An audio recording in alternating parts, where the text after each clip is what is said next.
We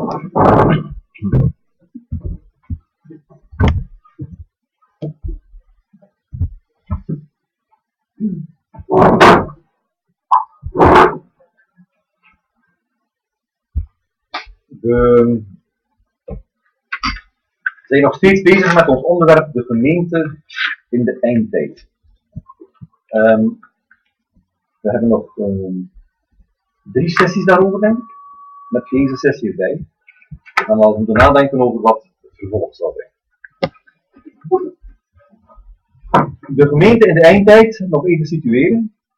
We hebben dus gezegd, aan de ene kant zit de gemeente met een bepaald dilemma. De gemeente zit in de wereld, maar is niet van de wereld. Het schept een bepaald ongemak. In die zin, we mogen niet te dicht komen, want dan is het gevaar groot dat we gaan versmelten met de wereld. We mogen niet te ver staan, want dan is het gevaar groot dat we vervreemden van de wereld en geen getuigenis meer worden. De gemeente moet in de wereld plaatsvinden en mag niet van de wereld worden. Dat is het dilemma van de gemeente.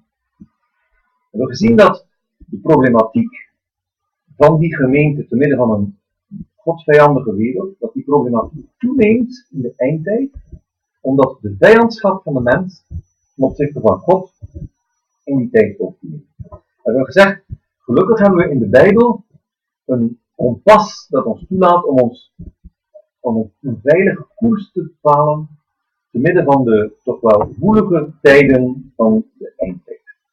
Eindtijd hebben we gezegd, hebben we gedefinieerd als de tijd tussen de hemelvaart en de wederkomst van de Heer Jezus.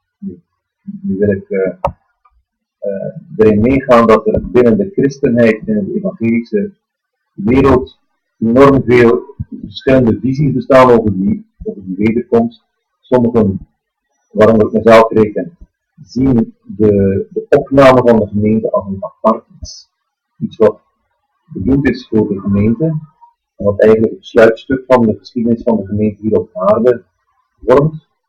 En pas daarna zal in het kader van Gods betrekkingen met Israël de wederkomst plaatsvinden, de zichtbare wederkomst van de Heer Jezus op deze aarde, waarbij de gemeente meekomt. Anderen zien het als één gebeurtenis, de opname en onmiddellijk de wederkomst. Deel mening niet, maar ik heb er geen moeite mee als iemand dat zo ziet. Ik heb een beetje moeite om de profetieën van het Oude Testament dan nog steeds te kunnen plaatsen. De wederkomst die staat in een bepaalde context. Een context die heel nauw aansluit bij het wezen van Israël als aartsvolk van God. Terwijl God nu Israël aan de kant gezet heeft en gezegd heeft, lo aan niet mijn volk. Om dat dan te harmoniëren met elkaar vind ik een beetje moeilijk. Vandaar dat ik zeg, deel de mening niet. Maar ik lig er niet van wakker als iemand daar wel zo over denkt. Maar soms zul je merken dat die visie op de eindtijd, waarbij de gemeente en Israël aparte entiteiten zijn, dat die ook dan niet speelt. In de visie op de eindtijd. We hebben gezegd dat als we de brieven van het Nieuwe Testament lezen, en we hebben vrij veel brievenschrijvers, we hebben Paulus die het gros van de brieven van het Nieuwe Testament geschreven heeft, en we hebben ook Jacobus, Petrus, Johannes en Judas als schrijvers. We hebben 5 schrijvers, dat heb ik er even vergeten, die ons in feite een boodschap van de Heer gegeven hebben. En als je goed een brieven leest, dan merk je dat in elke brief de eindtijd aan bod komt. Natuurlijk op een zeer gevarieerde, gemêleerde manier. Het is niet zo dat wat we zien vanavond, dat we zo één aspect eruit halen en dat belichten, dat het enige aspect is dat bij die schrijver naar voren komt. Dat is niet zo. Maar iedere schrijver heeft toch een beetje zijn eigen accent, we dat vanavond ook zien. En ook al moet je ze allemaal bij elkaar nemen, maar het is goed om die accenten op te merken. Want in de context van een brief ligt ook een bepaalde hoofdidee. En als je die hoofdidee eenmaal gezien hebt, dan kun je ook de rest van de brief gemakkelijker plaatsen in zijn context. En dat maakt het makkelijker om in feite details die je anders moeilijk kunt duiden, ook een plaats te geven in het geheel. We hebben vorige keer nagedacht over welke schrijver? Paulus. Ja, Paulus was de eerste, daarna hebben we Jacobus gedaan. Paulus hebben we gezegd, die behandelt het sociaal aspect. En Jacobus spreekt nog over het economisch aspect. Dan willen we vanavond het derde aspect, namelijk het politiek aspect, onder de loep nemen. Volgende keer het moreel aspect en dan sluiten we af met het filosofisch aspect van Johannes. God is alle broer van Jezus. Hoe zeg je? God is alle broer van Jezus. Dat is een broer van Jezus. Ja. De andere Jacobus, die een broer was van Johannes, die is kort na het ontstaan van de gemeente te dood gebracht. Als eerste slachtoffer van de vervolgingen van de Romeinen is Jacobus te dood gebracht. Maar de Jacobus die de brief geschreven heeft, is de broer, halfbroer, neef, afhankelijk van de visie van de Heer. Het economische aspect hebben we gehad, het politieke aspect van de eindtijd. En we gaan ervoor een stukje lezen uit de eerste Petrusbrief, in hoofdstuk 4.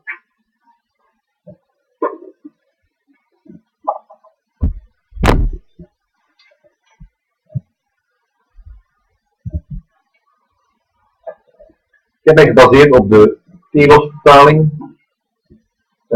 Ik ben benieuwd hoeveel zij afwijkt van de herziene statenvertaling.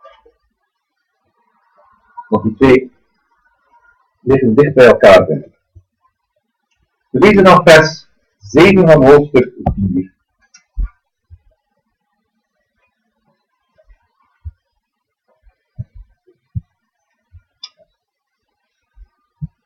Het einde van alles nu is nabij.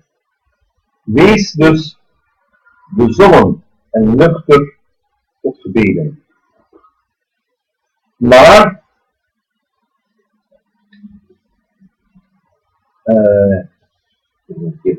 voor alles heb vurige liefde tot elkaar, want liefde bedekt een menigte van zonden.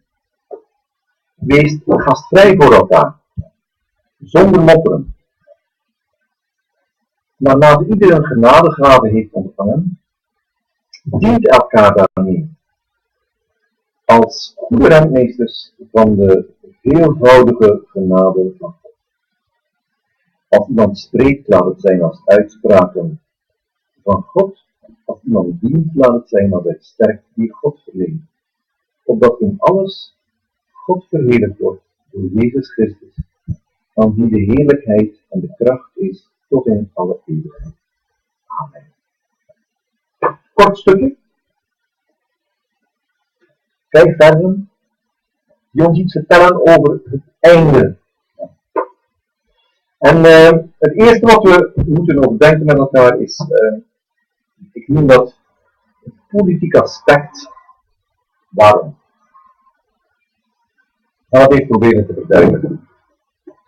Petrus heeft 2 brieven geschreven. En die 2 brieven hebben allebei een eigen karakter. Als je ze leest, dan merk je dat er veel overlappingen zijn. Er zijn thema's die terugkomen, herkenbare stukken, waar je zegt van, het is dezelfde schrijver. En toch is er een duidelijk verschil tussen die 2 brieven. Als we spreken over politiek, dan weten we dan hebben we het over macht. Politiek is die instantie die in feite de heerschappij in een bepaald land op zich neemt, die de koers bepaalt van een land, die beslissingen neemt, die eigenlijk ingezet is om de maatschappij te dirigeren. Dus als we denken aan de eindtijd gezien vanuit het politiek aspect, dan zeggen we, hoe zijn de machtsverhoudingen in de eindtijd? Daar is heel veel over te zeggen. Maar we gaan ons beperken tot wat Petrus zegt. En als ik zeg machtsverhoudingen, dan moeten we goed beseffen dat we nog steeds leven in de tijd waarin de koning afwezig is. De koning is buitenslands gegaan en de heerschappij over deze wereld is nog niet gegeven aan de Christus. De heerschappij over deze wereld is nog altijd in handen van Satan. En dat moeten we goed beseffen. We leven in een tijd van vijandschap. leven in een tijd waarin de macht in handen is van de vijand van God. Dat betekent niet dat Satan kan doen wat hij wil. Satan is beperkt in zijn beweging. Satan moet rekenschap geven aan God van wat hij doet. En kan niet buiten de toelating van God handelen. We zien dat in het boek Job heel duidelijk aangegeven. Dat God de grenzen stelt waarbinnen Satan kan optreden.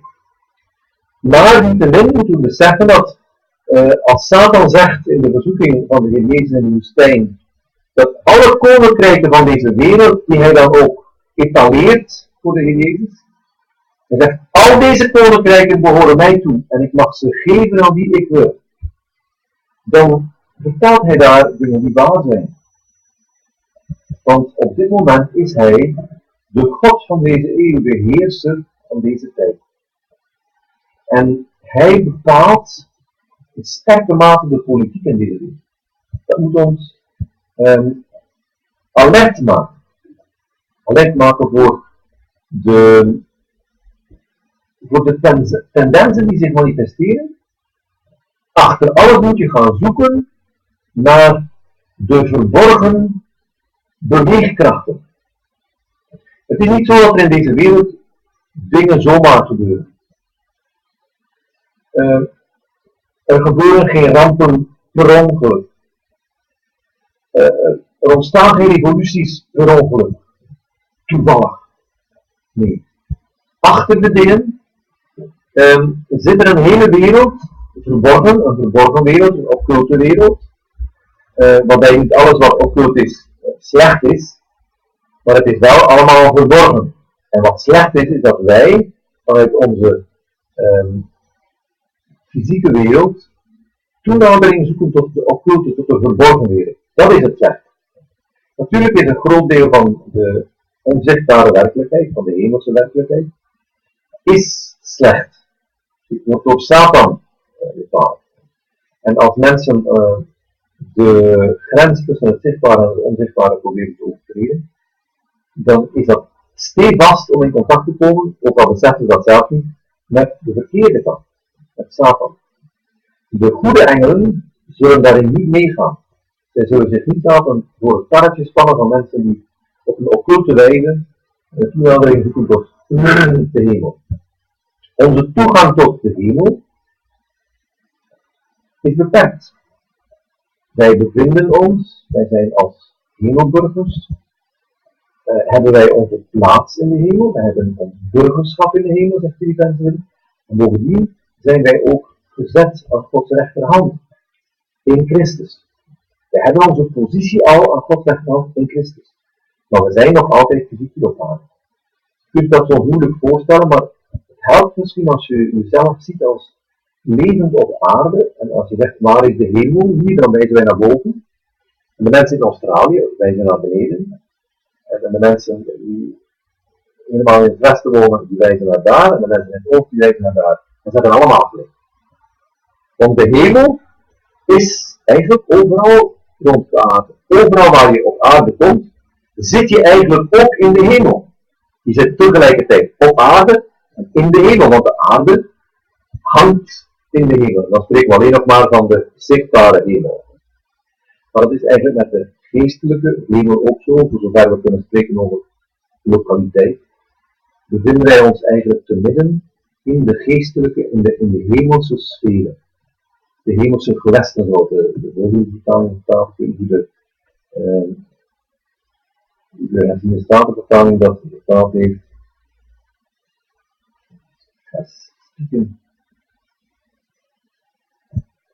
De hemelse gewesten, dat vertaald maar. De machtssfeer van Satan. We zeggen dat wij ons bevinden op het terrein waar Satan baas is. Dat betekent dat wij moeten oppassen en dat we aan de andere kant ook moeten moedig zijn. We moeten durven weerstand bieden. We zijn de resistance. Zolang deze wereld die gekocht is met het bloed van het lam, zolang deze wereld nog onder de macht van Satan gebogen gaat, zijn wij de weerstand. Zijn wij de resistance van God. Straks komt de grote koning en dan worden wij de officiële regering van deze wereld. Wat gebeurt er met het CIA? Staat dat daarachter? Ik geloof dat wel. Maar het is niet zo eenvoudig om te zeggen van hoe zit dat. Als je kijkt naar de geschiedenis van Daniel, dan merk je dat daar in de wissel, in de politiek, ja, misschien moeten we dat even aan elkaar opzoeken.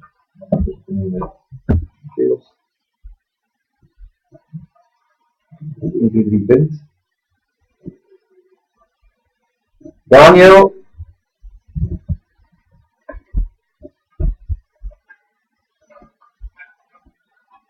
hoofdstuk 9, dacht ik.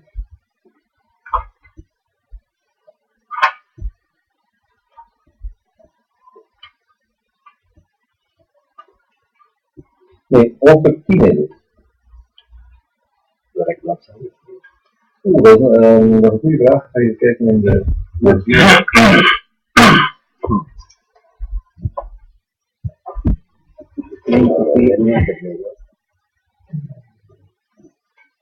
dat zijn 1408. Ja. 1400? Nee, eerst 1430.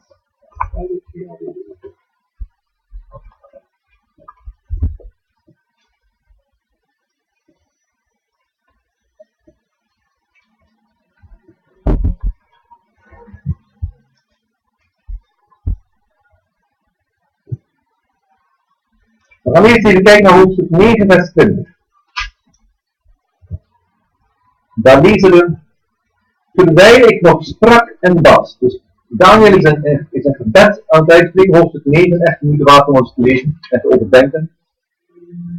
Een gebed van verootmoediging, van schuldbelijdenis, een smeekbeden tot God, waarbij bij wijze van spreken God niet anders kan dan ingrijpen in de geschiedenis van zijn volk naar zo'n gebed.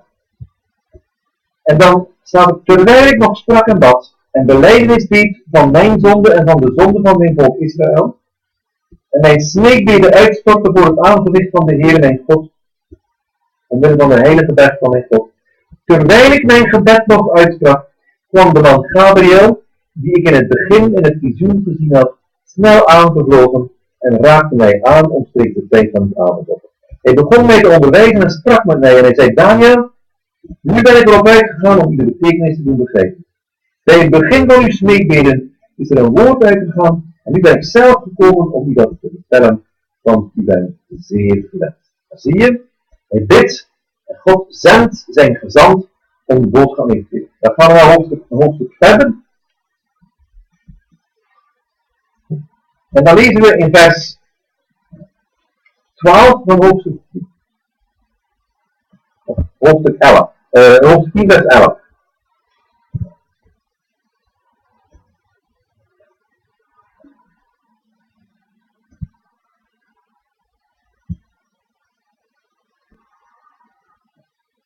Hij zei tegen mij, zeer gewenste man, let op de woorden die ik tot u spreken zal en ga staan waar u stond, want nu ben ik tot u gekomen, toen hij dat woord op mij sprak in de leven staat. En toen zei hij tegen mij, wees niet bevreesd daarvan, want vanaf de eerste dag dat u zich er met heel uw hart op toelegde om inzicht te krijgen en om u te verootmoedigen voor het aangezicht van uw God, zijn uw woorden verhoord en omwille van uw woorden ben ik gekomen. De vorst van het koninkrijk Perzië stond 21 dagen tegenover mij.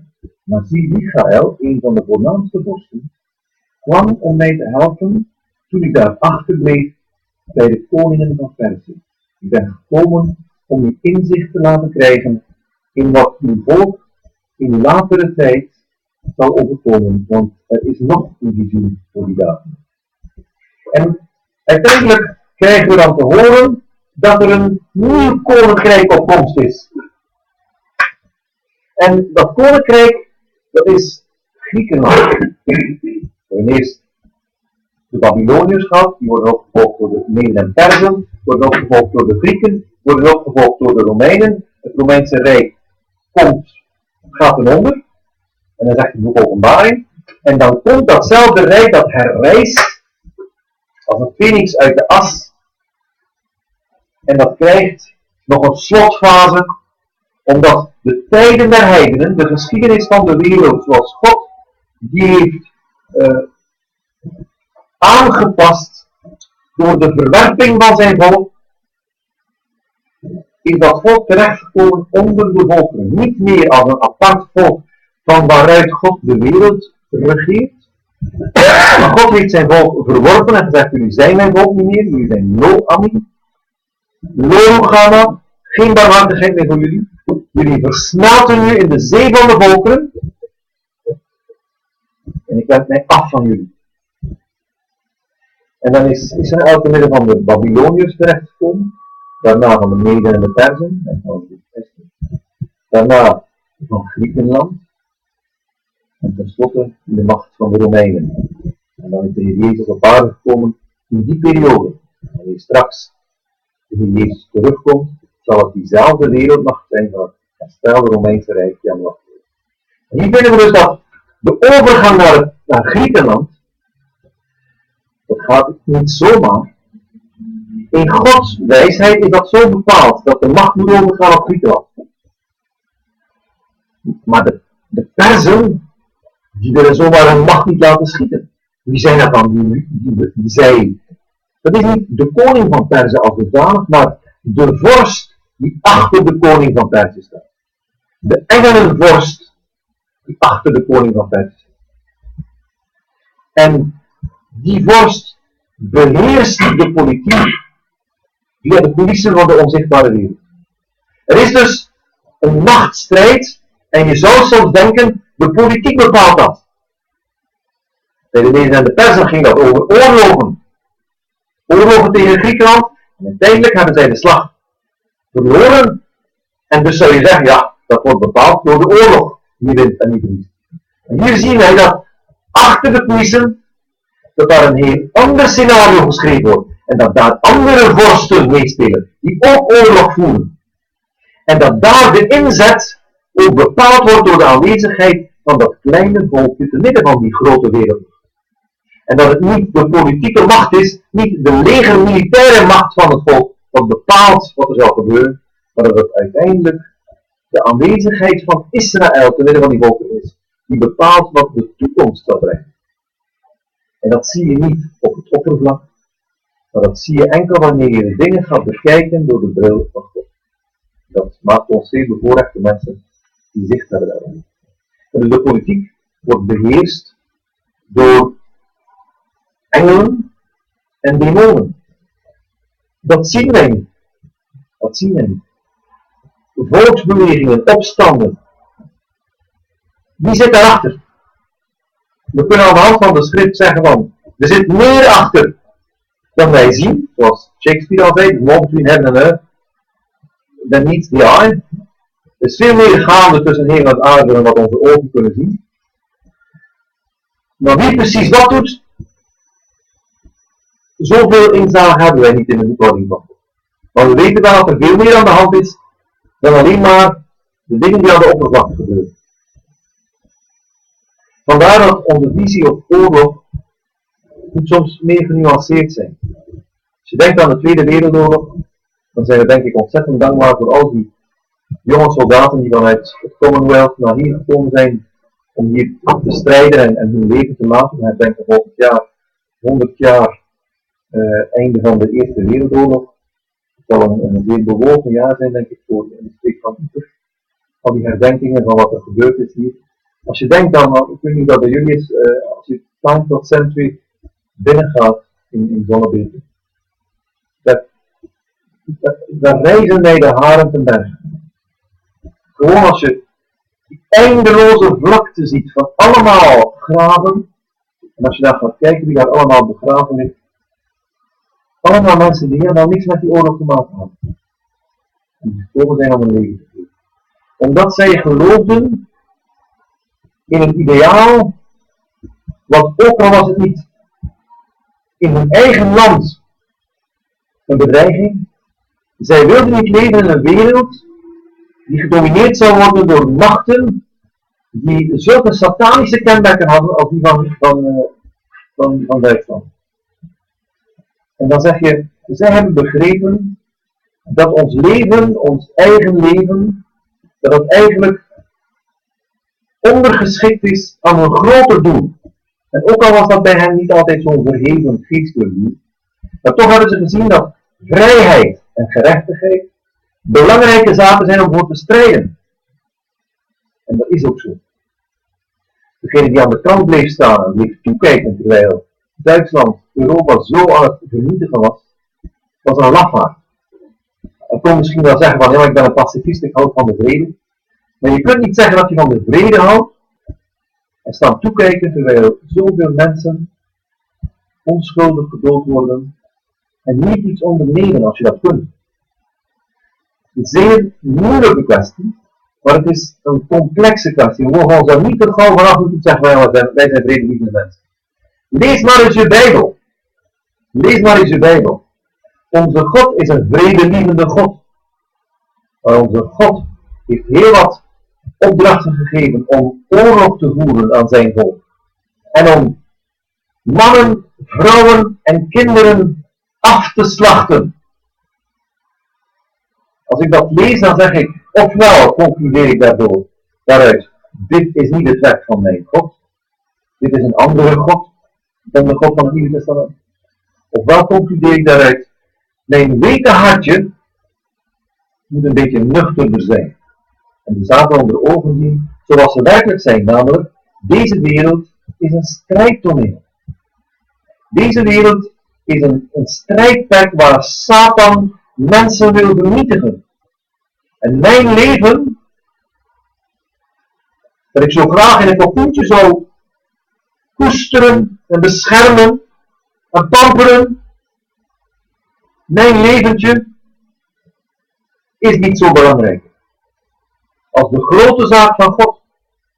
En het is belangrijker dat wij ons leven inzetten en als de Heer dat van ons wil, dat we ons leven ook verliezen voor de zaak van God, dan dat we ons leven proberen te behouden, wat Jezus gezegd heeft. Neem uw kruis op en volg me. Wie zijn leven verliest om mijnentwille, zal het vinden. Maar wie zijn leven wil behouden, zal het verliezen. De prioriteit heeft te maken met het feit dat wij deze wereld in de machtsfeer van Satan hebben. Satan heeft twee tactieken. Zodat u daar al mee vertrouwd bent. Want de belangrijkste regel in oorlogsvoering is, ken je vijand. Als je strijd wil voeren, dan moet je weten wat de sterke en de zwakke kanten zijn van je vijand. Onze vijand, de vijand van onze zielen, is de Satan. Hij heeft 6000 jaar ervaring met oorlogsvoering tegen zielen. En zijn tactiek is tweevoudig. Hij wil ons ervan weerhouden onze toevlucht te zoeken tot de boom van het leven. Die boom van het leven stond daar in het midden van de hof in Eden. En daarnaast stond de boom van de kennis van goed en kwaad. En het is Satan erom te doen geweest ons te bepalen bij de boom van de kennis van goed en kwaad. Opdat we niet zouden bij de boom van het leven terechtkomen. En dat is zijn tactiek altijd al geweest. Ook toen God de toegang tot de boom van het leven liet afsluiten. En wij dus niet meer rechtstreeks het eeuwige leven konden verwerven door het eten van die boom. Hoe dat precies in elkaar zit, dat weten we niet. God heeft ons dat niet verteld. We hoeven daar ook niets van te weten, want die tijd is toch voorbij. En die tijd komt niet terug. Er is een afgesloten hoogte. Wij leven nu op deze wereld, verstoten van dat aardse paradijs. En wij moeten nu een andere weg vinden, die leidt tot het eeuwige leven. En die weg is ook via de boom van het leven. Alleen, de boom van het leven verpersoonlijkt in de Zoon van God, die naar deze wereld gekomen is. En die voor ons de boom van het leven geworden is. En wij moeten de weg tot het eeuwige leven vinden, via die boom. Door het geloof in de Heer Jezus. De twee tactieken van de Satan, die vind je en dat is makkelijk te onthouden. Als Satan niet wil dat wij eten van de boom van het leven, dan kan hij twee dingen doen. Hij kan ons wegjagen van die boom, en hij kan ons verleiden door iets anders. Aantrekken naar ergens anders. En dat zijn de twee tactieken. De eerste tactiek is de tactiek van de leeuw. Satan gaat rond als een brullende leeuw, ziende wie hij kan verslinden. Iemand heeft dus gezegd, je hoeft niet te vrezen voor Satan, want hij is een leeuw zonder tanden. Hij brult wel, maar hij kan niet meer bijten. En dat is waar. Maar hij schrikt nog heel veel mensen af. En de eerste tactiek van Satan is geweld. De tactiek van de leeuw. De tactiek van indruk maken, bang maken, macht uitoefenen. De Bijbel zegt ons dat Satan de moordenaar van de begin is. Een ander woord daarvoor is de aartsmoordenaar. De moordenaar van de begin. Dit is het hoofdthema van de eerste Petrusbrief. Er is vervolging. Het gebruiken van de macht die je hebt om mensen geweld aan te doen. Als je dat zo in je achterhoofd houdt, dit is het hoofdthema van 1 Petrus, dat hebben we gelezen uit 1 Petrus, dan weet je, politieke macht. In de handen van de Satan, om ons bang te maken. Om ons af te schrikken. Om ons weg te jagen van ons uiteindelijke doel. De tweede tactiek, dat is de tactiek van de verleiding. Dat is niet de leeuw, maar dat is de slang. Die op een listige manier probeert je weg te lokken van de boom van het leven en je te verlokken naar de boom van de kennis van goed en kwaad. Door list, niet door geweld, niet door je bang te maken, maar door je aan te trekken, door iets begeerlijks voor je neus te hangen. Misleiding, list.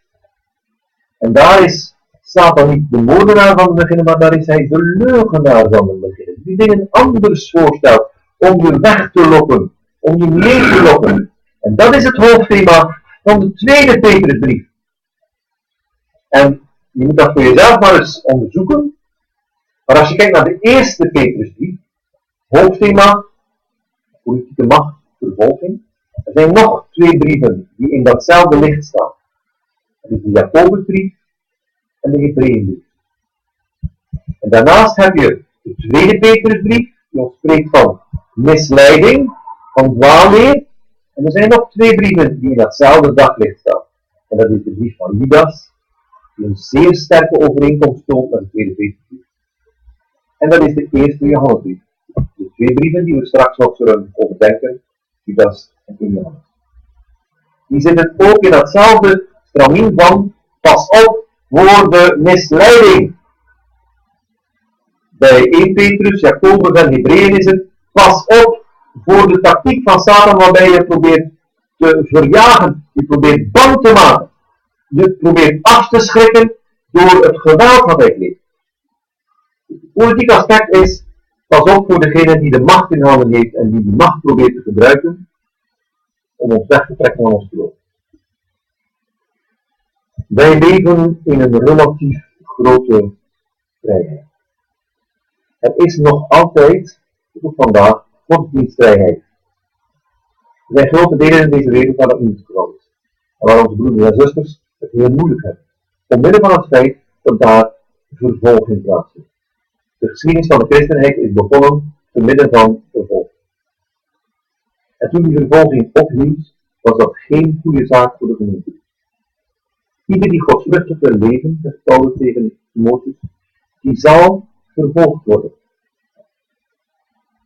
Ieder die godsvruchtig wil leven, zal vervolgd worden. Als wij niet vervolgd worden, dan is er iets mis met ons. En wij moeten zeggen, er is iets mis met de gemeente hier in het Westen. Er is iets mis. Wij zijn begonnen de lakens uit te delen. En het christendom heeft zijn kracht verloren toen de schijngodsdienst binnenkwam.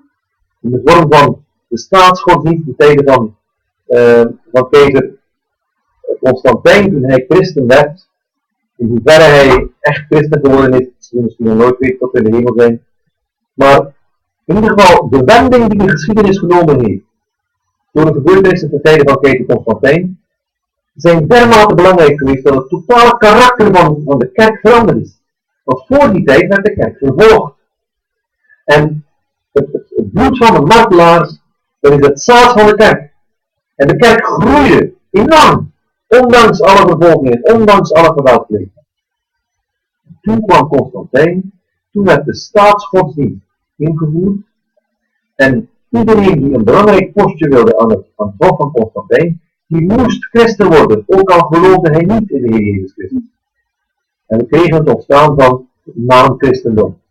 Ze werden christen in naam. Ze lieten zich dopen en ze kenden misschien een beetje het jargon van het christendom, maar van binnen waren ze totaal niet bekeerd. En de vervolging hield op tegen de kerk en de kerk begon zelf te vervolgen. En wat de Joden hebben moeten meemaken dankzij het omdraaien van de rollen is verschrikkelijk geweest. En terecht is het dat de Joden een afkeer hebben van christenen op grond van wat wij hun aandoen hadden. Dat zij hetzelfde met de christenen gedaan hadden, dat vergeet. Maar terecht zeggen ze, jullie zijn een schande voor de naam van Christus. Dat is waar. Wat de kerk daar gedaan heeft, dat kan niet. Het enige wat wij kunnen inroepen als verzachtende omstandigheden, is dat inderdaad dat er altijd in de kerk een deel geweest is sinds die dagen. Een deel van mensen die helemaal niet het eigendom van Christus zijn. En die niet wedergeboren zijn. En die niet veranderd zijn door de Heilige Geest. En dat dit niet de norm is om te oordelen over het christendom. God zal bij het oordeel over het christendom ook rekening houden met dat onderscheid. Maar hoe dan ook, die twee tactieken van de Satan, daar moeten we ons goed van bewust zijn. Ze zijn gemakkelijk te onthouden als je denkt aan leeuw en slang. Dan weet je, geweld en list.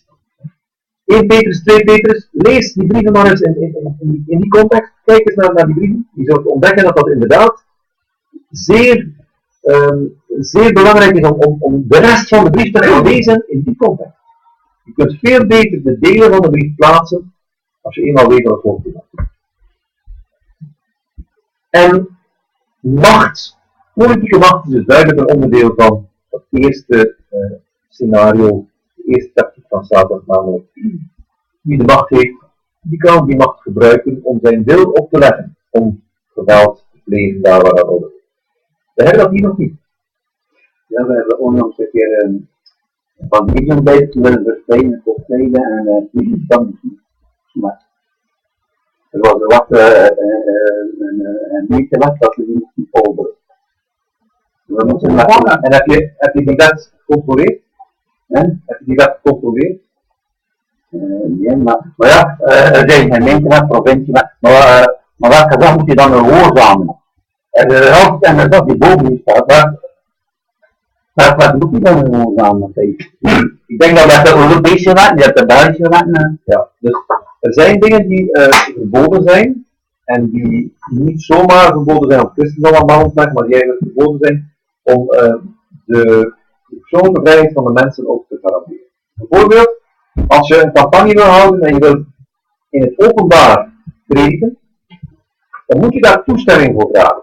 Nee. Maar er zijn ook toestemming gevraagd. Daar moet je toestemming voor vragen. En in principe mogen ze dat niet weigeren. Er zijn gemeenten die dat weigeren. En in principe mogen ze dat niet weigeren. Je moet toestemming vragen en dan moet je dat krijgen ook. En er zijn dingen die dus mogen beperkt worden, maar de vrijheid van mening mogen nooit aan banden leggen. Je hebt altijd het recht om 1 op 1 mensen aan te spreken. Dat mag niemand weer ontnemen. Wat folderen betreft, dan moet je de wet laten nakijken. Want wat is folderen? Wat wordt bedoeld met folderen? Dan moet je nakijken, wat bedoelen ze juist en waarom. Want het is niet zomaar als jij in de straat een pamflet uitdelen. Er staan, ik weet niet hoeveel mensen politieke pamfletten uitdelen, van kom op tegen kanker. Als zij dat mogen, dan mag jij dat ook. Je mag dat dus niet zomaar verbieden.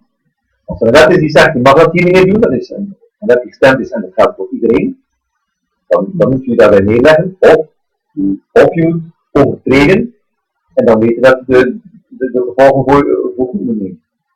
Dat is altijd de keuze die je hebt. Als je zegt van, nee, mijn God vraagt van mij dat ik folder, dan moet je natuurlijk de vraag stellen, is dat wat God wil? Dat je folder? Je hebt misschien andere mogelijkheden die je kunt gebruiken. Dus je moet daar een beetje achter. Het is het feit dat er een bepaald moment zal komen, dat de overheid zegt, zoals dat in het Oostblok altijd het geval geweest is, je mag niet meer spreken in de naam van Jezus. En dan zeggen wij, we moeten God meer gehoorzamen dan de mensen. Dan moeten we inderdaad in overtreding gaan. Dat is wat we noemen burgerlijke ongehoorzaamheid. Dan ga je bewust tegen de wet in, omdat die wet indruist tegen de hogere wet van God. Als een dokter weigert om abortus te plegen, hoewel de wet in België zegt dat iemand het recht heeft om abortus te vragen en de arts weigert dat, kan hij natuurlijk uit zijn ambt gezet worden. We hebben daar al gevallen bekend waarbij overtreden wordt tegen zulke mensen. Maar hij roept een wet in die hoger is dan de wet van het land en die zegt, gij zult niet doden. En die wet is hoog. En als iemand die aan de burgerlijke stand werkt verplicht wordt om een homohuwelijk in te zegenen, en die weigert dat, dan zou het misschien zijn werk kosten. Hoewel dat in principe niet zou mogen waar zijn, want er is daar een clausule in inbegrepen die de vrijheid van het geweten garandeert. Maar we weten allemaal, daar wordt geen rekening mee gehouden. Zo iemand zegt, ik kan dit niet doen, want het huwelijk is een instelling van God, en God heeft het huwelijk ingesteld tussen een man en een vrouw. En ik kan niet een huwelijk inzegenen dat niet een huwelijk is tussen een man en een vrouw. Er is een wet die hoger ligt dan de wet van dit land. En dat zijn dingen die met zich meebrengen dat je vervolgd wordt. Want de macht ligt in handen van mensen die zich daar niks van aantrekken. Dat is lange tijd anders geweest. De rollen zijn nu omgekeerd. En je moet je geen illusie maken, die macht zal gebruikt worden om je te verplichten. Dat heb je misschien al verteld. Om de scholen worden nu verplicht om het verschil tussen de geslachten weg te vegen. Dus vanaf de kleuterklasse moeten we nu aan de kinderen vertellen dat er geen verschil bestaat tussen een jongen en een meisje. Er zijn zelfs berichten van scholen in Europa waar geëxperimenteerd wordt met kleuters, alsjeblieft, dat ze moeten experimenteren met seksualiteit. En dit zijn dingen die steeds verder zullen gaan. Het zal altijd maar verder gaan. Moet ons daar geen illusie over maken. En wie niet mee wil, die is een vijand van de overheid. En die is de bozerik. Want als je nu goed luistert naar de publieke opinie, dan zijn het de mensen die zich tegen de zonde uitspreken, die de slechteriken zijn. Als je tegen abortus bent, als je tegen euthanasie bent, dan ben jij de slechterik. Dan kun je nu zo achterlijk zijn. Dan kun je zo bekrompen zijn. Dan kun je zo bevooroordeeld en ontolerant zijn. De volgende stap is, en dat is nu al zo, als je op grond van die dingen beslissingen neemt die indruisen tegen de wet van het land, dan word je daarvoor beboet, kun je daarvoor in de gevangenis terecht. Het hoeft niet eens een zwaar feit te zijn. In Duitsland worden christenen opgesloten in de gevangenis, omwille van het feit dat zij hun kinderen niet naar school willen sturen. Ze zeggen op school worden dingen geleerd waar wij niet achter staan. Wij krijgen niet de vrijheid om onze kinderen daarvan te vrijwaren, dus wij sturen onze kinderen niet naar school. Wij gaan zelf onderwijs aan onze kinderen geven. De overheid zegt, sorry, wij gunnen je dat recht niet. Je stuurt je kinderen naar school of je lief te bakken. En die mensen zitten dus in de gevangenis. Weigeren en liegen bij gevolg in de gevangenis. Het zijn dingen waarvan je zou denken, als ze daarvoor al iemand in de gevangenis gooien, wat gaan ze dan doen als ze manifest weigeren om mee te treden in dat soort andere dingen die moreel van aard zijn? Dus je ziet, vervolging is niet zo heel ver. Politiek aspect. De geest van de nacht. Ja. Wat zegt Petrus over de eindtijd? Hij zegt, het begint daarmee in ons gedeelte, in hoofdstuk 4 van 1 Petrus, vers 7, het einde van alles nu is nabij. Het einde van alle dingen is nabij, zoals de herziene staat daarin zegt.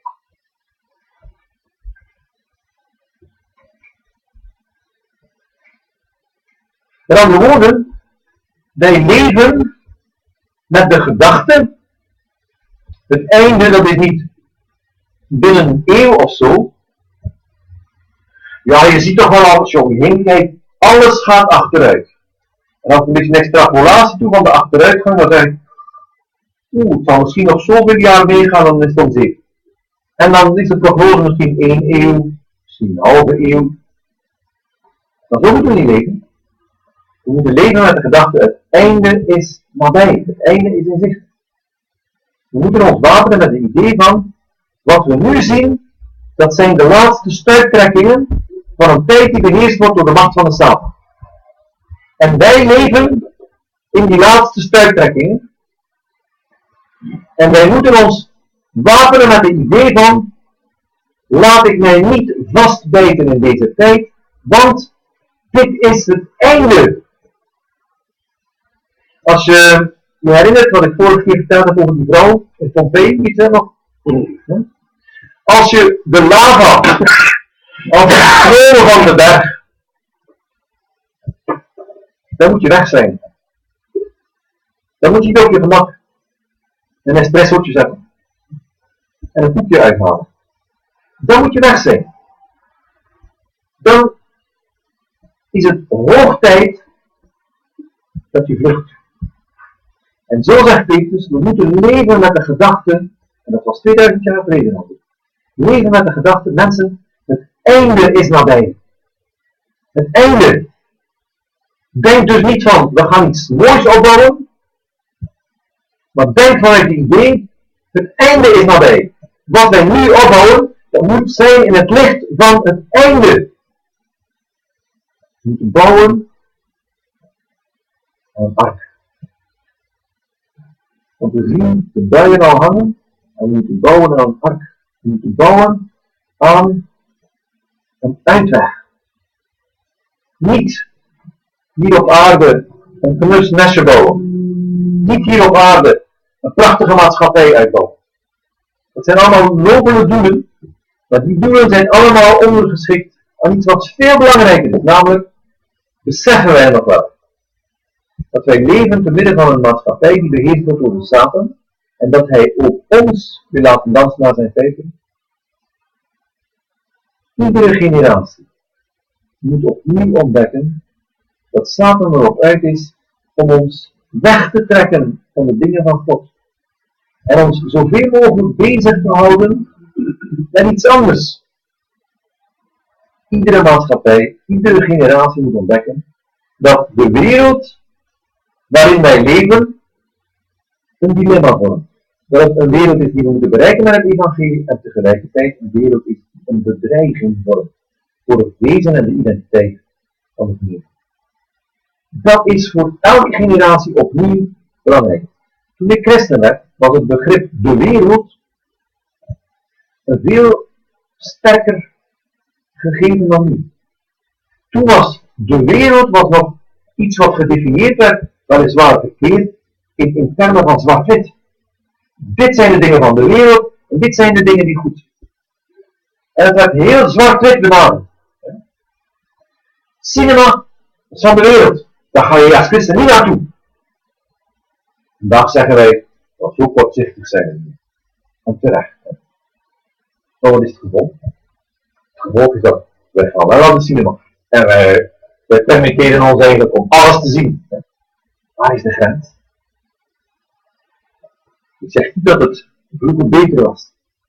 Maar het besef dat er dingen zijn die van de wereld zijn, die 's werelds zijn, die een werelds karakter hebben, dat besef was veel sterker aanwezig 40 jaar geleden dan dat het nu het geval is. En als je ziet hoe de jeugd nu opgroeit, die hebben geen duidelijk besef meer van wij en zij. Het is één pot nat geworden. En het wordt hoog tijd dat deze generatie gaat zien dat we leven op het terrein van de Satan, waar de Satan de lakens uitleeft. En het wordt tijd dat zij beseffen, wij zijn de resistant. Wij zijn de weerstand. En wij zijn geroepen om niet mee te heulen met de vijand. Leven vanuit het besef van het einde. Vers 7 zegt dat we het einde van alle dingen is aan. Wees daarom bezonnen. Bezonnen en nuchter in de gebeden. Bezonnen, dat komt van het werkwoord bezinnen. Je moet je erop bezinnen om bezonnen te zijn. Je moet erover nagedacht hebben. Dat wil zeggen dat wij niet alleen zeggen tegen elkaar, dit is het einde, maar dat we met elkaar ook gaan spreken, zoals we dat nu eigenlijk doen in deze reeks. Dat we met elkaar gaan spreken over, wat betekent het dan? Het is het einde. Wat betekent dat concreet? Wat zijn de kenmerken van het einde? Wat zijn de dingen waar we ons moeten voor hoeden? Wat zijn de dingen die op ons afkomen en die eigenlijk een bedreiging worden? We moeten daarover nadenken. We moeten daar actief mee bezig zijn. Want als we dat niet doen, dan zullen we met de rest op de helling meeglijden. En dan gaan we richting het verderf. En geloof me vrij, de evangelische wereld staat op de helling. Staat enorm op de helling. Er zijn dingen die nu al gebeuren en die echt niet kunnen. Echt niet kunnen. En waar je je afvraagt, waar zal dat eindigen? Het zal veel erger worden. En we moeten ons deze bewust zijn van het feit dat er nu al een neerwaartse afgang bezig is binnen de christenheid. Dat zal eindigen met de afval. De afval wordt genoemd. De 2 Thessalonicenzen 2. Afval is een punt waarop eigenlijk de Heer Jezus buiten gezet wordt. Ik kan dat nu nog moeilijk voorstellen, maar de dag komt dat binnen het christendom Christus buiten gezet wordt. De gemeente zal wel weg zijn, de geest zal er niet meer zijn, en Christus zal buiten gezet worden. Dan staat de deur natuurlijk wagenwijd open voor de concurrentie, voor de antichrist, degene die de plaats van Christus wil innemen. Hebben we erover nagedacht? Zijn we ons bewust van het karakter van de eindtijd, van de dingen waar we ons moeten voor hoeden? Vandaar dat een reeks zoals deze heel nuttig is. Om samen bezig te zijn en na te denken over wat komt er op ons af? Wat is er nu al aanwezig? En wat is nu eigenlijk het gevaar waar we ons als christenen, jong christenen of oude christenen, mensen die al langer de Heer volgen of mensen die nog pas begonnen zijn, moeten zich bewust zijn van het feit, wat wil Satan bereiken in mijn leven? Nuchter. Wat betekent nuchter? Nuchter betekent dat we niet bedronken zijn. Dat we nog helder kunnen nadenken. Dat we de dingen nog helder zien. Dat we geen dubbel zicht hebben. Dat we te veel wijn binnen hebben. Dat onze geest niet beneveld is. En de wereld waarin wij leven, is daar een meester in. Zelfs het nieuws is rood van de ketchup. Het nieuws is het allerlaatste wat je moet aanraden aan de mensen om naar te kijken. Want als je ooit een verleidende factor in het tv-landschap moet ontdekken, dan is dat in de eerste plaats het nieuws. Want de manier waarop het nieuws voorgesteld wordt, is gekleurd, is selectief, en zij tonen die dingen waarvan ze willen dat je ze slikt, en ze herhalen die dingen die belangrijk zijn voor hen. En miljoenen mensen, letterlijk, laten hun mening vormen door wat anderen zeggen. En zij herhalen de boodschap die ze gehoord hebben op het nieuws of andere nieuwsgaden gevonden. Ze herhalen de mening van anderen. Voorgekoude ideeën, voorgekoude overtuigingen, waarbij het element van spot enorm sterk werd om mensen in een bepaalde richting te brengen. De wereld werkt benevelen. De wereld is bezig met een hersenspoeling. En we moeten ons daar goed van bewust zijn. En we moeten heel bewust luisteren naar wat we horen en filteren en de bron van de dingen herkennen. En ons niet inlaten met dat benevelende effect van de wijn van de vreemde vrouw. Ik weet niet of je dat versen kent, je kunt dat misschien even opzoeken in Spreuken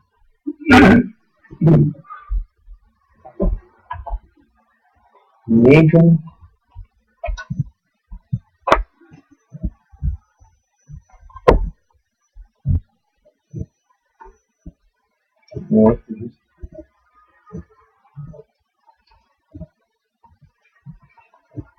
Ja. Dus in hoofdstuk 8 vind je de wijsheid.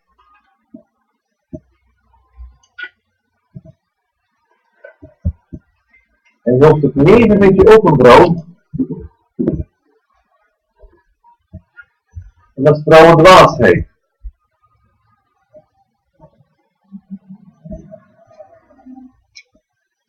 Vers 4, wie onverstandig is, keren zich hierheen. Tot de verstandeloze zegt zij, komt, eet van mijn brood en drink van de wijn die ik gemengd heb. Laat varen het onverstand, dan zult gij leven en betreedt de weg van het verstand. Wie een spotter terecht wijst, haalt schande over zich. Wie een goddeloze tuchtigt, een eigen stand legt. En ook in hoofdstuk 7 dit zo'n prachtig stukje. Hoofdstuk 7 vers 4 zegt tot de wijsheid, gij zijt mijn zuster, en noem het verstand uw vertrouweling, om u te bewaren voor de vreemde vrouw, voor de onbekende die gladde woorden spreekt. Want ik keek eens uit het raam van mijn huis, door mijn tralievenster, en ik zag rond onder de onverstandigen, ik merkte onder de jonge lieden een verstandeloze knaap, die over de straat ging, dicht bij haar hoek, en in de richting van haar huis stapte, in de schemering aan de avond van de dag, ten tijde van de nacht en donkerheid. En zie, daar ontmoet hem zulk een vrouw, in hoerenkledij en listig van hart. Zij blijft terug en gaat losbandig. Haar voeten blijven niet in haar huis. Nu is op de straat, dan weer op de pleinen, en bij elke hoek loert zij. En ze grijpt hem aan en kust hem. Met een onbeschaamd gezicht zegt zij tot hem, vredeoffers moest ik brengen. Heden heb ik mijn geloften betaald. Daarom ben ik uitgegaan, u tegemoet, om u te zoeken. En ik heb u gevonden. Met dekens heb ik mijn bed bedekt, met bonte spreien van Egyptisch linnen. Ik heb mijn leger besprenkeld met midden aloe en granaat. Dat is vooral wat parfum. Kom, laat ons zwelgen in het midden tot de morgen toe. En genieten van liefde. Want mijn man is niet thuis en heeft een verre reis in de doen. Een beschrijving van de vreemde vrouw in letterlijke zin. En je moet maar rondom je kijken om te zien dat dat inderdaad de woorden van de dag is. Maar het is ook een geestelijke zin. De onwijsheid, de dwaasheid van hoofdstuk 9 gaat ook rond als een vreemde vrouw. Die verleidt, die dwaze mensen nog dwazer maakt. En die ze benevelt met haar wijn om hun gedachten te verdoezelen, zodanig dat ze gehersenspoeld worden door de publieke opinie en het gezond verstand wordt aangeprezen. Dat wat gezond verstand zou moeten zijn, is vervangen door dwaasheid. Dus we moeten bezonnen zijn, we moeten over nagedacht hebben en we moeten nuchter zijn, we mogen ons niet laten benevelen. Nuchter tot gebeden. Waarom gebeden? In Mattheüs 28 staat de grote opdracht. Je kent die versen vast wel. Wanneer de Heer Jezus afscheid neemt van zijn discipelen. In Mattheüs Evangelie heb je geen hemelvaart.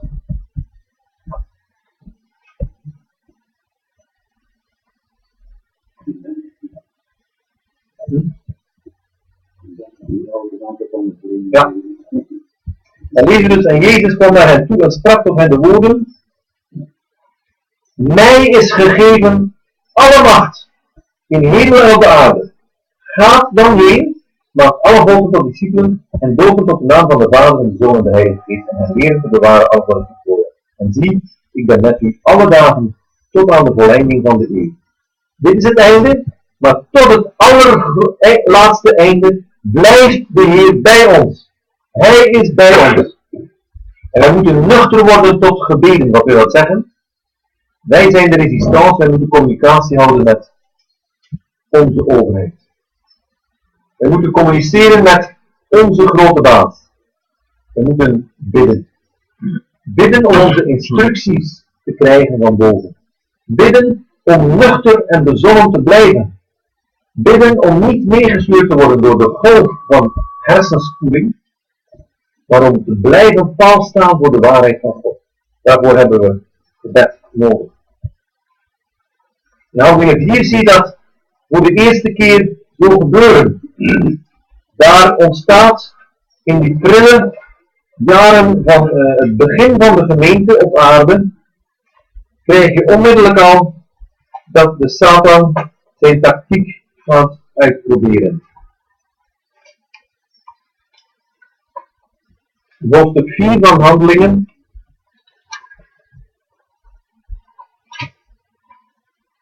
En we lezen vanaf vers 26. Daar bidden ze tot God en zeggen in het gebed. Handelingen 4 vers 26. De koningen van de aarde zijn opgestaan. En de oversten zijn samen bijeenverzameld tegen de Heer en tegen zijn gezalfde. Dat is de politiek. Dat is de nuchtere kijk van de eerste discipelen op de politiek van hun tijd. De vervolging was losgebroken en ze zien de dingen zoals God ze voorstaat in zijn woord. En ze lezen uit Psalm 2 en ze passen dat toe op hun tijd. En ze zeggen van, zie maar, dit is het kenmerk van de overheid in onze dagen. En dan zeggen ze, want in waarheid zijn in deze stad verzameld tegen uw heilige knecht Jezus die u hebt gezalfd, zowel Herodes als Pontius Pilatus met de naties en volken van Israël, om te doen alles wat uw hand en uw raad tevoren had bestemd dat zou gebeuren. Achter de coulissen zit niet alleen de Satan dingen te regelen, maar is ook God zijn plan aan het uitvoeren. Ondanks Satan. En soms dankzij Satan. Dat is voor ons moeilijk te begrijpen, dat God Satan gebruikt om zijn plannen te vervullen. Zodat als je de profetieën van het Oude Testament met betrekking tot het volk Israël leest, dan zie je dat God de grootste vijand van het volk gebruikt om zijn plannen te vervullen. En dat betekent niet dat God aan de kant, aan de zijde staat van die vijand. Nee, want die vijand wordt dan door God veroordeeld. Maar God gebruikt hem. God gebruikt hem om zijn plan te vervullen. En dan lezen we in vers 29. En nu, Heer, zie op hun dreigingen. En geef uw slaven met alle vrijmoedigheid uw woord te spreken, zodat u uw hand uitstrekt tot genezing en tekenen en wonderen gebeuren door de naam van uw heilige knecht Jezus. En terwijl zij baden met de plaats waar zij waren gegaan bewogen, en ze werden allen vervuld met de Heilige Geest, en spraken het woord van God met vrijmoedigheid. Zij begrepen dat in die context van vervolging, wat moesten zij doen? Ze moesten bezonnen zijn en nuchter zijn, en ze moesten komen tot gebed. Instructies vragen naar God. Zich niet laten intimideren door de tactiek van Satan, niet bang worden, niet wegvluchten, maar pal blijven staan en bidden. Want mij is gegeven alle macht in de hemel en op de aarde. Laat Satan dan maar doen. En de indruk wekken dat hij de regie in handen heeft. Maar wij weten beter. Wij weten dat de verworpen koning de overwinning behaald heeft. En hem is gegeven alle macht in de hemel, maar ook op de aarde. En de macht die Satan nu gebruikt, is een macht die hij eigenlijk niet meer mag gebruiken. Want iemand anders heeft de aarde opgeëist. Heeft met zijn bloed gekocht. En hij is de Heer. En wij zijn onderdanigheid geschuldigd aan die Heer. En vandaar dat we onze instructies vragen van de Heer die gezegd heeft, mij is gegeven allemaal. En te vragen, wilt u ons alsjeblieft vrijmoedigheid geven om te getuigen, ondanks de vervolging. En zij achten zichzelf, ze prezen zichzelf gelukkig. Laten we dat even lezen.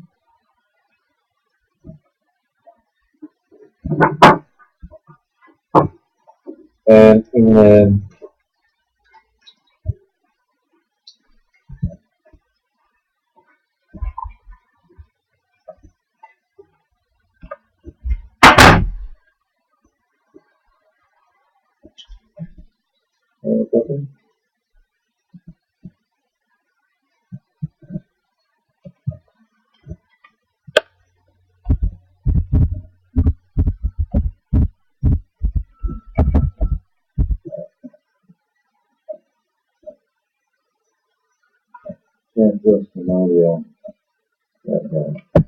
in hoofdstuk 5.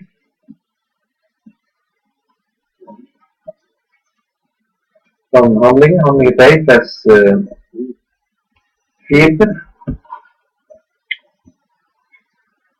En zij liet zich door Gamaliel overreden, en na de apostelen tot zich geroepen te hebben, geestelden zij hen, en bevalen hun niet te spreken in de naam van Jezus. En zij dan gingen weg van voor de ramen, verblijd dat zij waardig waren geacht, voor de naam oneer te verdragen. Ze achten zich gelukkig dat ze verdrukking mochten kennen. En in plaats van te bezwijken onder de druk van het geweld van Satan, bidden ze: Heer, geef ons de vrijmoedigheid om door te gaan en te volharden en pal te blijven staan. Een geweldig gebed. Ze waren bezonnen, ze waren nuchter en ze ontvingen hun instructies van boven en niet van Satan. Het is niet zo goed. Zo bij het woordje net ook onderscheiding kunnen zetten. Ja, inderdaad. Want daar waar ons verstand beneveld is, kunnen we inderdaad nog moeilijk onderscheiden. Dan zien we de dingen dubbel. Maar onderscheidingsvermogen is een van de belangrijkste dingen die we moeten hebben in deze tijd. Vrijmoedig in vervolging. In vers 8 van 1 Petrus 4.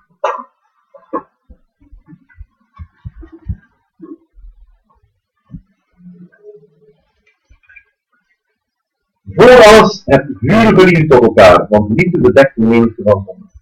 Liefde is het wachtwoord. Voor alles, dat we zeggen, dat moet onze prioriteit zijn. Als christen moeten we meer dan ooit beseffen dat liefde ons enige wapen is. Liefde voor de vijand en liefde voor onze broeders en zusters. We moeten vol zijn van de liefde van Christus om te kunnen standhouden in de eindtijd. Dat is onze eerste prioriteit. Hebt elkaar lief. Dat wil zeggen, dat is een gebod. Wij zijn een beetje in de ban geraakt van het westers denken dat zegt, liefde dat moet gebaseerd zijn op verliefdheid. Een fysieke reactie die eigenlijk door de emoties op sleeptouw genomen wordt. En wij zeggen, die gearrangeerde huwelijken, daar kan niet goed van komen. We moeten drijven op het wolkje van de emotionaliteit van verliefdheid. En als je ziet dat de zegen daarin zit. Nee, liefde hoeft niet gekoppeld te zijn aan verliefdheid.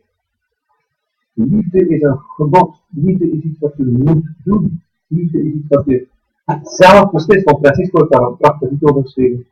Love is not a feeling. It's an act of your will. Het is een wilsbeslissing. Het is iets wat je beslist te doen. Ik zal lief hebben. En dat moeten we als christenen goed beseffen. Liefde is iets wat je beslist. Ondanks de omstandigheden, ondanks de moeite, ondanks de weerstand, beslissen om lief te hebben. Wat er ook gebeurt. En dat is soms moeilijk.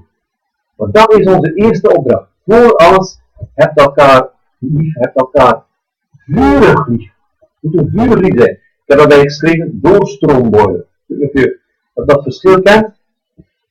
Je hebt dus je hebt twee soorten boilers. Je hebt een met een warmwaterreservoir. Je hebt dus een warmwaterreservoir, water wordt opgewarmd en wordt daarin opgestapeld.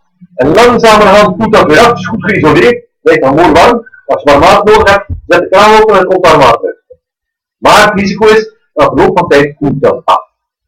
Doorstroomboiler, zet de kraan open en dan begint de verwarming van het water. Eerst is het een beetje lauw, dan is het een beetje warm en het wordt langzamerhand heet. Maar het voordeel is, het blijft heet. En hoe meer water je nodig hebt, hoe meer warm water je ook krijgt. En dat loopt door allemaal buisjes die in contact komen met vuur. Dat is vurige hitte. En onze liefde moet zo zijn. Constant onder de invloed staan van het vuur van God. Dat is niet. Dat reservoir is dat verminderd en af en toe leeg is en ook afkoelt. Maar het moet doorstroomboiler liefde zijn. Vurige liefde. En dan staat er, want liefde bedekt een menigte van zonden. Staat niet ontdekt. We moeten specialist worden in het camoufleren van zonden. Klinkt dat niet een beetje raar? Het is niet zo dat we het bedekken met de mantel der liefde om daar te doen alsof we onrust doen, dat niet. Maar we zijn ons bewust van de tactiek van Satan, hoe gemakkelijk kinderen van God in opspraak gebracht worden. En dan moeten we oppassen dat we niet zonden openlijk uitbazuinen. Maar we moeten zoeken naar een oplossing waarbij iemand hersteld wordt en niet aan de publieke schandpaal gelaten wordt. Maar dat iemand hersteld wordt voor de dienst van God. Want het is zo makkelijk dat iemand, wanneer de wereld ontdekt dat je iets mispeuterd hebt, onmiddellijk de boom klopt en je bent uitgeteld. De dochter van Boone, Debbie Boone, heeft daar een mooi lied over geschreven. Ik weet niet of ze nog steeds zingt. 13 jaar geleden was haar carrière begonnen. En een van de liederen die ze geschreven had was Don't Bring a Wounded Soldier Down. En het beeld wat ze gebruikte was van soldaten die gewond worden aan het front en die naar huis gevoerd worden. En die eigenlijk een beetje het gevoel krijgen van wat een landverrader ben jij. In plaats van blijven weg te leggen hier op je gemak in het hospitaal. En dat is een groot probleem bij militairen die naar huis komen. Dat ze in feite een trauma krijgen van het feit dat hun companen daar aan het front staan te vechten. En zij liggen daar op gemak te rusten in de ziekenhuis. En christenen kunnen gemakkelijk iemand die gekwetst is nog een tik erbij geven. En er zijn enorm veel wonden geslagen door zonden, eigen schuld dikke dood. Maar zo mogen we elkaar niet bedanken. We moeten de liefde hebben om elkaar te helen, om elkaar weer overeind te helpen. Dat we weer strijdbare soldaten kunnen zijn in het leven van de Heer. Dat we weer ten volle in de resistance kunnen staan. Want de Satan die kent onze zwakheden en hij misbruikt die zwakheden om ons onderuit te halen, zodat we uitgeteld zijn en zodat het leger van God langzaam maar zeker uitgedund wordt en er geen weerstand meer is. En wij zijn geroepen om ons bewust te zijn van die tactiek en daar tegenin te gaan. Daar waar iemand struikelt, liefde te bewijzen en de liefde van Christus herhalen aan die persoon. Dat iemand niet ontmoedigd raakt. Dat iemand weer nieuwe moed krijgt en zich herpakt en weer de weg van het geloof gaat. Een volgende aanwijzing die we krijgen is: wees gastvrij voor elkaar, zonder mopperen. Kijk, als het moeilijk gaat, als de wereld begint met vervolging, dan krijg je dus dat mensen in de gevangenis vliegen worden, mensen gefolterd worden. Dat zal in onze tijd misschien meer het geval zijn, mensen weggevoerd worden. Het gezin van die mensen blijft achter. Hoe ga je daarmee om? Ga je je distancieren van mensen die duidelijk hun nek uitgestoken hebben en daardoor in de gevangenis terechtkomen? Ga je weg op voor. Je moest daar maar gedaan hebben. Hè? Of gaan we in onze liefde trouw blijven voor die zaak? Gaan we voor het gezin van zo iemand zorgen? Gaan we zorgen dat er niemand iets tekort heeft? Dat is onze plicht. Dat is onze plicht. Maar gaan we het ook doen? Dus de christenen of voor de christenen? Ja, maar dat hoeft niet alleen voor christenen te zijn. In de eerste plaats voor de christenen. Maar als wij de nood zien bij iemand anders, hebben wij ook een verantwoordelijkheid. Liefde is gastvrijheid te bijstreven.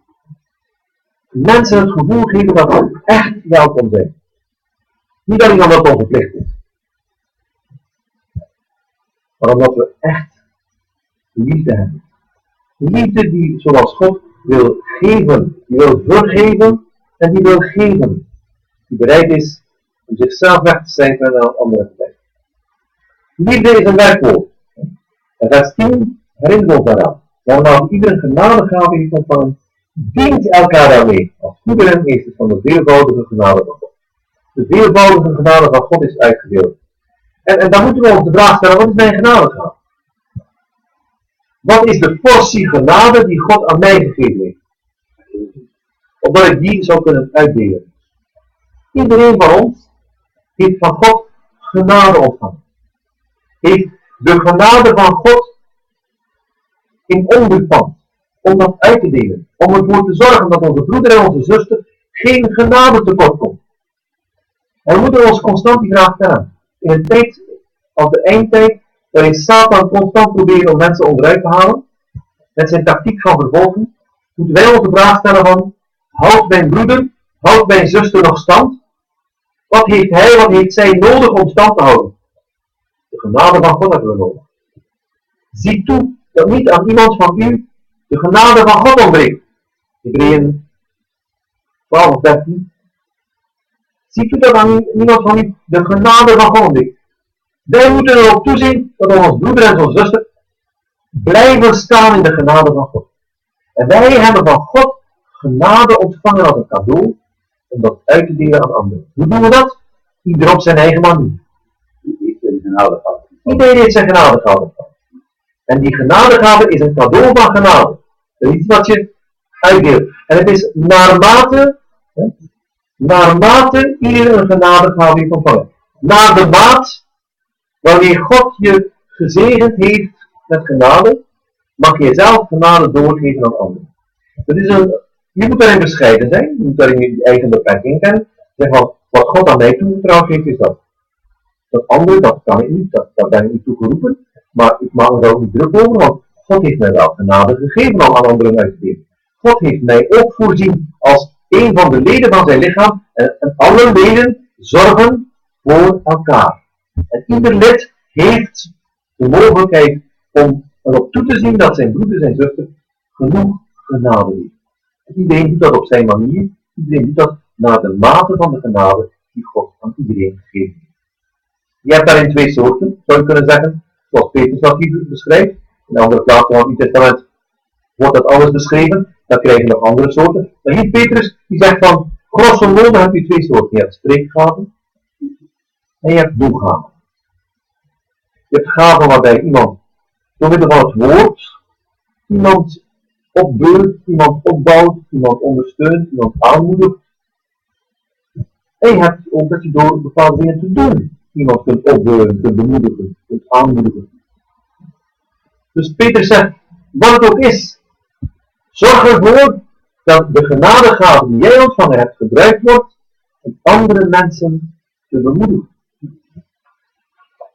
Het tweede zijn doelgaven, wat zou God doen? We lezen dan ook niet, als iemand spreekt, laat het zijn als uitspraken van God. Wat zou God zeggen op zo'n moment? Stel je die vraag. Wat zou God zeggen? Wat kan ik hier zeggen? Nou, wat zou God zeggen? En dat zeggen. Als een profeet van God. In de ware zin van het woord. En niet op dezelfde manier als in het Oude Testament. In het Oude Testament kreeg je een boodschap, via een visioen, via een droom, dat God rechtstreeks tot je sprak en je kreeg die boodschap. Vandaag is dat niet meer zo. Het woord van God is af. God heeft zijn woorden aan ons gegeven. En wat moeten wij nu doen? We hebben de geest van God ontvangen. We kunnen de gedachten van God leren kennen. En God zegt, denk nu eens goed na. Gebruik je gezond verstand. Wat zou ik zeggen? Wij hebben de verantwoordelijkheid om vanuit het begrip van wie God is en wat God zou zeggen, voor onszelf uit te maken in deze situatie die ik dit zeg. Dat vergt van ons dat wij het woord van God leren kennen. Dat we tijd nemen om de Bijbel te bestuderen, alleen en samen, daarover na te denken, daarover te duiken, wat is Gods bedoeling? Wat verwacht God van mij vandaag? Zodat wij in alle situaties waar wij komen, dat wij die vraag kunnen stellen, Heer, wat zou u zeggen? What would Jesus say? En wat zou God doen? We hebben dan straks al de vraag gekregen, is dat alleen voor gelovigen of ook voor ongelovigen? Wat zou Jezus doen? Als hij hier vandaag rondliep en ons stemde, wat zou Jezus doen? Ook voor de ongelovigen. Wat zou hij doen en wat zou hij niet doen? Dat zijn goede vragen. We moeten ons daarmee bezighouden. Als iemand dient, laat het zijn met kracht dat door God verleend. Sterkte die God verleent. Laat ons de vraag stellen, wat zou God doen? God geeft mij de kracht om dingen te doen. Maar wat zou God doen en wat zou God nalaten? Waar zou God zijn tijd aan hangen? En waar zou God zeggen van, ach, laat dat niet wel zitten. Je kunt veel beter dat gaan doen. Dat is niet altijd zo makkelijk. Vooral niet als je veel tijd hebt. Ik heb moeite met vakantie. Ik vind dat eerlijk. Als je moet werken, ja, dan weet je wat je moet doen. Maar als je vakantie hebt en je zoveel tijd, dan moet je iedere keer gaan vragen, wat zou ik nu eigenlijk moeten gaan doen? Dat wordt onschuldig. Dat wordt onschuldig. Ja, muren verschillen. Maar daar heb je een groot probleem, want dan moet je constant de dag, als je gaat werken, nou ja, een groot deel van je dag is al ingelopen. Je hebt nog een stuk van je dag waar je moet wijsheid hebben om te beslissen wat je gaat doen. Maar als je hele dagen lang moet als je dan met pensioen bent, dat is een enorme opdracht. Nou, wat zou God doen? We zijn in de eindtijd. Het einde is nabij. We hebben niet zoveel tijd. Wat gaan we met onze tijd doen? God zegt, ik heb je genade gegeven. Zorg dat die genade goed besteed wordt. Zorg dat je die genade goed gebruikt om anderen op de been te houden. Opdat, het staat erbij, als iemand spreekt, maar dat zijn als uitspraken van God, als iemand dient, dat zijn als uitspraken die God klinkt, opdat in alles God verheerlijkt wordt. Heel duidelijk doel. We moeten dat doel voor ogen hebben. Opdat God verheerlijkt wordt. Niet opdat ik verheerlijkt word. Niet opdat mijn gemeente verheerlijkt wordt. Of niet opdat die of die beweging verheerlijkt wordt. Helemaal niet. Maar opdat God verheerlijkt wordt. Dat betekent, ik sta op de achterzijde, op het achterplan. Ik ben niet zo belangrijk. God is belangrijk. En dat is met name in de eindtijd, waar je risico's loopt, moet je dat goed in je achterhoofd houden. Ja, maar als ik mijn gaven gebruik om iemand die in het penarie zit te helpen, stel ik ga de weduwe van iemand die bevolkt is en doodgebracht is, en ik ga zo iemand voedsel brengen, ja, als ze dat doorhebben, zullen ze zeggen, aha, dat is ook een van die benden, kom, we gaan die ook inrekenen. Je loopt een risico. Je loopt inderdaad een risico. Liefde heeft een prijs. Maar als je je laat leiden door het motief, ik wil God verheerlijken, ik wil doen wat God verheerlijkt, ik wil doen wat God zou doen, dan denk je niet aan jezelf. En dan ga je in de geest van Christus dat risico lopen. Dan ga je doen wat juist is. Omdat God het van je verwacht. Ik heb erbij geschreven, raak niet ontmoedigd, bemoedigt iemand. Dat zijn twee kanten van dezelfde medaille. Het eerste is, als je vandaag zo te midden van de christenheid staat, als iemand zegt van ik heb genade van God ontvangen, wat het ook mag zijn, wat God in jou gezien heeft, waardoor hij zijn gemeente kan dienen, raak niet te snel ontmoedigd als het allemaal niet zo goed lukt. Als mensen niet staan te wachten op u. Als mensen misschien zelf niet opgezet zijn met die poging. Het kan best zijn dat je tegen een muur aanloopt. Raak niet ontmoedigd. Omkant van een medaille. Als je mensen in de gemeente hebt die zich bewust zijn van hun gaven, spreekgaven of toegaven, maakt niet uit. En die echt een inspanning doen om te dienen, binnen en buiten de gemeente. Spreek die mensen in. Bemoedig ze eens. Laat ze eens weten dat je deugd van gehad hebt. Dat woord dat je gesproken hebt toen je zo in de put zat, God, dat er zo'n deugd van. Zeg dat maar tegen die persoon. En die persoon heeft bemoediging nodig. Weet je, een van de dingen die Satan in onze tijd wil bewerken is dat we zuchten en zeggen, het is allemaal zo weinig. En het is allemaal stank voor dank. Geef het op. Joepie, zegt Satan. En wat zegt de Heer Jezus? Wij zijn niet van degenen die opgeven. Wij zijn niet van degenen die opgeven. Wij gaan door. Wij gaan door. Maar wij kunnen elkaar ook bemoedigen. We kunnen ook als het moeilijk gaat zeggen, ga ermee door. Ga ermee door. We hebben al een paar keer gehad in de gemeente dat iemand recht staat en heel emotioneel, heel persoonlijk dingen zegt van, ik heb het moeilijk met dit of met dat. En sommigen krijgen dat er 1, 2, 3, 4 recht staan en dat ook gaan zeggen. En dat zijn zeer emotionele diensten, maar aan de loop van zo'n dienst, dan merk je, mensen gaan naar zo iemand toe. Leggen een hand op de schouder. Niet oké. Doorgaan. Volhouden. We staan achter je. We geloven in. En je hebt dat nodig. We hebben elkaar nodig. Waarom staat dat van die gastvrijheid? Als het moeilijk is, hebben we elkaar nog meer nodig. Nodig elkaar uit. Kom bij elkaar over de vloer. Zoek elkaar op om elkaar te bemoedigen en elkaar aan te zetten om te volharden en niet op te geven. Kort stukje, maar bomvol met praktijk. Dingen die nodig zijn vandaag. Dingen die we nodig hebben om stand te houden in de eindtijd.